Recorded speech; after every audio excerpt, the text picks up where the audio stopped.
আসসালামু আলাইকুম রহমতুল্লাহি ওয়া বারাকাতুহু। আমাদের বাংলাদেশের জাতীয় মসজিদ বাইতুল মোকাররমে আজকের যে গন্ডগোল আপনারা দেখতে পাচ্ছেন, এই গন্ডগোল আসলে জানেন কি কারণে হয়েছে, কার কারণে আজকের এই গন্ডগোল তৈরি হয়েছে এবং কে এই মসজিদের মধ্যে ভাঙচুর করার জন্য লোক নিয়ে আসছে, আজকে সেই বিষয়ে আলোচনা করব। প্রথমেই আমি আপনাদেরকে বলতে চাই যে স্বৈরাচার সরকার শেখ হাসিনাকে কওমি জননী যিনি বলেছিল, রুহুল আমিন যিনি স্বৈরাচার সরকারের দালাল ছিল, স্বৈরাচার সরকার তাকে এই জাতীয় মসজিদে খতিবের দায়িত্ব দিয়েছিল।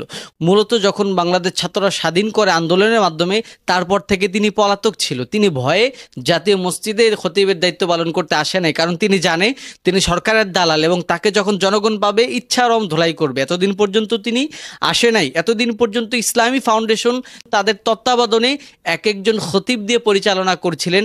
সেই হিসাবে আজকে বাইতুল মোকাররমের খতিবের দায়িত্বে ছিলেন ডক্টর আবু সালেহ পাটোয়ারি হাফিজাহুল্লাহ, তিনি সহ আরও 4 জন সিলেক্টেড ছিলেন। তো গতানুগতিকভাবে আজকে তিনি সেখানে দায়িত্ব পালনরত অবস্থায় ছিলেন এবং স্বৈরাচার সরকারের দালাল রুহুল আমিন তিনি কি করেছেন যে তিনি বাসে করে প্রায় 10টা বাসের মতো হবে তার মাদ্রাসার ছাত্রদেরকে নিয়ে এসেছেন। বাইতুল মোকাররম তিনি দখল করবেন এবং দখল করে তিনি এখানে খতিবের দায়িত্ব পালন করবেন। প্রথমেই আমি আপনাদেরকে বলি যে বাংলাদেশের জনগণ কিন্তু তার উপরে খেপা। 1, 2 নম্বর বিষয় হচ্ছে গিয়ে তিনি বাইতুল মোকাররমের মসজিদকে দখল করার জন্য তিনি তার মাদ্রাসার স্টুডেন্টদেরকে ভাড়া করে, তা মানে এক প্রকারে বলা যায় যে গুন্ডা নিয়ে এসেছেন যেন বাইতুল মোকাররমকে তিনি দখল করতে পারেন।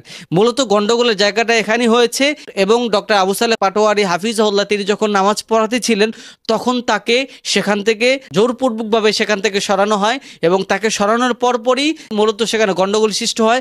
সাধারণ শ্রোতার মাঝখানে, সাধারণ মুসল্লিদের মাঝখানে এই রুহুল আমিনের দালাল এবং তার যে মাদ্রাসার ছাত্ররা ছিল তাদের মাঝখানে, এবং সেই গন্ডগোলকে কেন্দ্র করেই এই বড় একটা সিচুয়েশন তৈরি হয়েছে। মূলত এই গন্ডগোলের পিছনে পরিপূর্ণ হাত ছিল স্বৈরাচার সরকার এই হাসিনার দোসর রুহুল আমিন। পরবর্তীতে তিনি ভয়ে পালিয়েছেন। মসজিদের মধ্যে পবিত্র জায়গায় একজন আলেম হয়ে কিভাবে সে পারলো যে এতটা গন্ডগোল পরিস্থিতি তৈরি করতে, এবং সেখানে ভাঙচুর হয়েছে পবিত্র জায়গার মধ্যে, এতটুকু দেখার আমাদের বাকি ছিল। আসলে সত্যি কথা বলতে যারা স্বৈরাচারের দালাল হয় তাদের কাছে মসজিদ মন্দির কোনো কিছুই নিরাপদ নয়। সুতরাং আমি বলতে চাই জাতীয় মসজিদে খতিব এমন একজনকে দেওয়া হবে যিনি কোনো স্বৈরাচারের দালাল ছিল না, একদম পরিপূর্ণভাবে একজন দেশপ্রেমিক আলেমকে দেওয়া হবে। সেই হিসেবে আমরা প্রস্তাব করতে পারি আফামা খালিদ সাহেবকে জাতীয় মসজিদের উপর, তিনি ধর্মীয় উপদেষ্টা, তাকে মসজিদের দায়িত্ব দেওয়া হতে পারে। সে নামাজ পড়ালে সবচেয়ে বেটার হবে এবং এই স্বৈরাচার সরকারের দালাল রুহুল আমিনকে যেখানে আপনারা পাবেন সেখানেই তাকে জুতাপিটা করবেন, যেখানেই পাবেন তাকে সেখানেই আপনারা প্রতিহত করবেন। এবং আমি অন্তর্বর্তীকালীন সরকারের কাছে দাবি জানাবো যে কোনোভাবেই যেন তাদেরকে ছাড় দেওয়া না হয়। আজকে বাইতুল মোকাররমে স্বৈরাচার সরকারের দোসর রুহুল আমিন এবং তার সাথে যে চাঙ্গো পাঙ্গরা ছিল প্রত্যেকজনকে ধরে বাইতুল মোকাররমের মসজিদের সামনে শাস্তি দিতে হবে, যেন কোনোদিন কেউ কোনোদিন সাহস না পায় মসজিদের মতো জায়গায় এসে, বাংলাদেশের মতো জায়গায় এসে কোনো রকমের কোনো অরাজকতা সৃষ্টি করতে না পারে। এবং পাশাপাশি আমি কওমি অঙ্গনের ভাইদেরকে বলবো যে দেখেন, আপনাদেরকে হিট করার জন্য নয়, কওমি অঙ্গনের অনেক ভাইয়েরাই এই রুহুল আমিনের উপরে বিরক্ত, কারণ তিনি স্বৈরাচার সরকারকে কওমি জননী উপাধি দিয়েছিলেন। এই কওমি জননী উপাধি দেওয়ার পরেই তার সমালোচনা শুরু হয়েছে। এটা অনেকেই পছন্দ করে না, বড় বড় আলেমরাই কওমিদের এটার বিরোধিতা করেছে।